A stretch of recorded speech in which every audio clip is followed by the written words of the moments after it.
We all like cool accessories on our machines like fog lamp on our bike, music system on our cars, but no one gives a damn about the battery.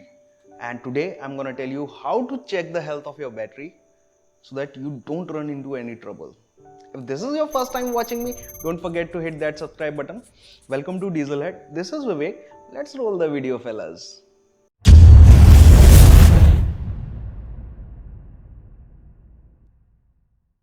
We all know about the lockdowns in the recent past, due to which a lot of batteries of our automobiles went bad. Even if they were working fine, the battery people have conned us by telling us that the battery has gone kaput and you have to change it. So, how would you know that the battery is actually not dead and it's still usable?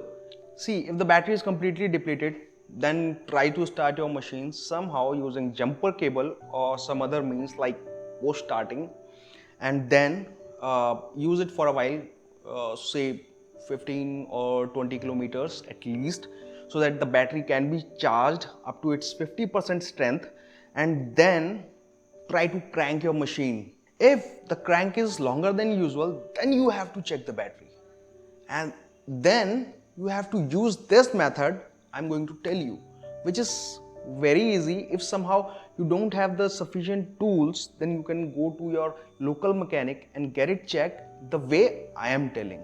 This is one of the easiest way to check your battery, and the battery fails in this test, then don't look any further, just change the battery. That's it. But be advised that you have to check the battery only if the crank is longer than usual. If somehow the crank is completely fine, still you can check the battery, but there is no need. I'm gonna perform this test on my car because it's gonna be a little bit easier. I just have to pop open the hood, that's it. On the bike, I would have to open the cover and do a little more things. Holding the equipment would be a little bit harder on the bike, so I'll be doing it on my car. You don't need any specialized tools for this. Just a voltmeter or a multimeter would be completely fine. If somehow you don't have multimeter or voltmeter, then you can go to your local mechanic. He must be having it. And I've got this Mustang multimeter with me. If you also want to purchase a multimeter, then I'll post the link down below. You can check the description for that.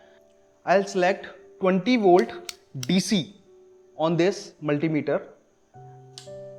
I hope you can see it. I have selected 20 volt DC on this multimeter, and then I'll be checking the voltage. But there is a trick.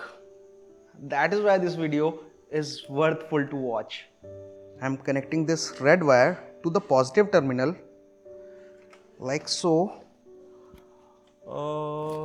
Just make sure that it's connected properly.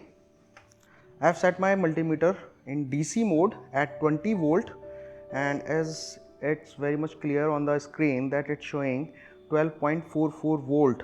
I'm going to crank the engine, and you have to keep an eye on the voltage. Now,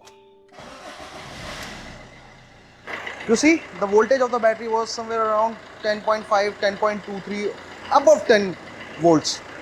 That is what I wanted to show you, that if the voltage of the battery is above 10 volts, then the battery is actually good. You don't have to worry anything about that. If the voltage is below 10 volt at the battery terminal while the engine is cranking, then don't take anyone's advice to keep the battery. Just get it replaced as soon as possible. You also must have noticed that the voltage at the battery was 14 volts while the engine was running, which clearly implies that the alternator is also very good. There's no issues with the electrical systems. If somehow voltage at the battery while cranking the engine is above 10 volt, but voltage at the battery terminals is below 14 volts while the engine is running, then you have to get your car checked for alternator issues. Because if somehow the voltage is not around 14 volts, then there are some issues with your alternator and it's not providing enough voltage to charge the battery, which is a serious concern, and you should take care of that. So if you just want to be safe, then change the battery if the voltage is below 10 volts. That's it. That was the test. I think I have explained the test in a very simple manner. I hope this video turned out fruitful for you, and I would also like to know how do you like this new setup. And I have done a lot of work for this ambience. Do let me know if you have any queries or suggestions. Hit that like button if you enjoyed watching this content, and we'll be meeting in the next video. Have a nice day.